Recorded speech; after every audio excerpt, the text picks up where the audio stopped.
GK spirituals பார்வையாளர்களுக்கு எனக்கு பணிவான வணக்கங்கள். எப்பவுமே சிறந்த முயற்சிகளில் ஈடுபட்டுக்கிட்டு இருக்கும் ராசிக்காரங்க தான் தனுசு ராசிக்காரங்க. அப்படிப்பட்ட ராசிக்காரங்களுக்கு இந்த மாதம் துன்பங்களிலிருந்து விடுதலைன்னு சொல்லலாம்.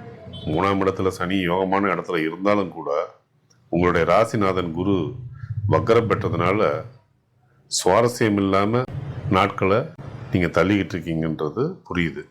அது மட்டும் இல்லாமல் வம்பு வழக்கு ஸ்தானத்தில் அஷ்டமஸ்தானத்தில் செவ்வாய் உங்களுடைய பூர்வ புண்ணியாதிபதி நீசம் பெற்று வக்கரம் பெற்ற காரணத்தினால பல தொல்லைகளை உத்தியோகத்திலையும் சரி குடும்பத்திலும் சரி அனுபவிச்சிட்ருக்க வாய்ப்பு உண்டு. நல்ல திசாபுத்தி நடந்துட்டுருக்கிறவங்க மட்டும்தான் இதிலேருந்து தப்பிச்சிருக்க முடியும்.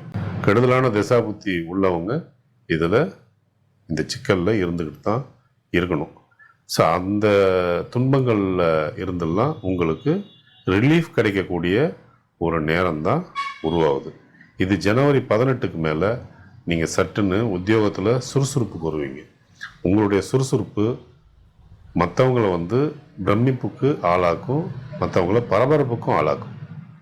உத்தியோகத்தில் மேலதிகாரிகளுடைய ஒத்துழைப்பும் கீழே பணிபுரியங்களுடைய ஒத்துழைப்பும் ஜனவரி 18க்கு அப்புறம் பிரமாதமாகவே கிடைக்கும்.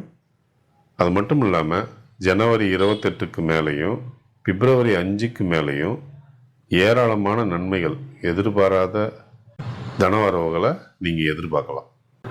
ஆடிட்டிங், அக்கௌண்ட்ஸு, ரியல் எஸ்டேட்டு, ஆடை அணிகலன் விற்பனை, உணவு, பத்திரப்பதிவு, இரும்பு, வெள்ளி சம்பந்தப்பட்ட தொழில்களில் ஈடுபட்டிருக்கிறவங்க, அது சம்பந்தப்பட்ட பணிகளில் இருக்கிறவங்களுக்கும் இந்த மாதம் ரொம்ப ஆதாயமான மாதமாக இருக்கும். கணவன் மனைவி உறவு ஜனவரி 18க்கு மேலே கொஞ்சம் ஒற்றுமைகள் ஏற்படும்.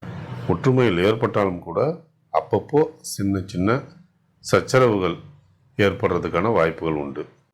ஜனவரி 28க்கு பிறகு சுக்கிரன் உச்சமடைகிறதுனால குடும்ப சூழ்நிலை சந்தோஷமும் நிம்மதியும் ஏற்படும்.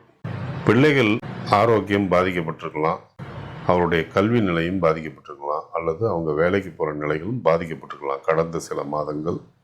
அதெல்லாம் இப்போது சீர்திருத்தி வர நேரம். அதனால் அவங்களுடைய ஆரோக்கியமும் கல்வியும் அல்லது அவங்க வேலை செய்யக்கூடியவங்களாக இருந்தாலும் அவங்க சிறப்பாக இருப்பாங்கன்னு சொல்லலாம். தாய்க்கு முதுகு வலியும் அஜீரண கோளாறும் முதுகு பிடிப்பும் ஏற்படுறதுக்கான வாய்ப்புகள் உண்டு. அதனால் கொஞ்சம் கவனம் எடுத்துக்கணும். தந்தையோடைய ஆரோக்கியத்தில் எந்த சீர்கேடும் இல்லை. உங்களுக்கு கை கால் குடைச்சல், வாயு தொல்லை, சிறுநீர் சம்பந்தப்பட்ட உபத்திரவங்கள் இது தோன்றதுக்கான வாய்ப்புகள் இருக்குது. இது வாழ்க்கை துணைக்கும் பொருந்தும். வருகின்ற ஜனவரி 21 செவ்வாய்க்கிழமை அஷ்டமி அன்று இரவு தேவையற்ற பயணங்களை தவிர்ப்பது நல்லது. அப்படி பயணங்களை தவிர்த்தால் தேவையற்ற விபத்துகளையும் தவிர்க்கலாம்.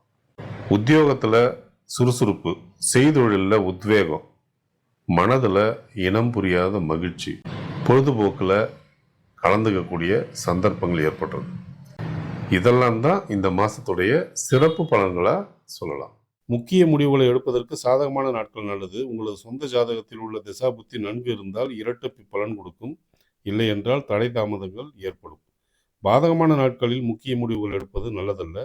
உங்களது சொந்த திசாபுத்தியும் நன்றாக இல்லை என்றால் எந்த முடிவும் எடுப்பதற்கு பலமுறை யோசிக்க வேண்டும். ஒருவேளை உங்களுக்கு யோகமான தசாபுத்தி நடந்தால் இந்த பாதகமான நாட்களை பற்றின கவலைக்கு அவசியமே இல்லை. இந்த மாதம் உங்களுடைய மகிழ்ச்சியை அதிகரிச்சுக்கிறதுக்கும் உங்களுடைய கவலைகளை குறைச்சிக்கிறதுக்கும் நீங்கள் வழிபடக்கூடிய தெய்வங்கள் திருவட்டத்துறை தீர்த்தபுரீஸ்வரர், விருதாச்சலம் பக்கத்தில் இருக்குது. அங்கே போக முடியாதவங்க திருப்போரூர் முருகனை தரிசிக்கலாம், திருச்செந்தூர் போகலாம். காளி துர்கா வழிபாடு உங்களுக்கு சிறப்பை கொடுக்கும்.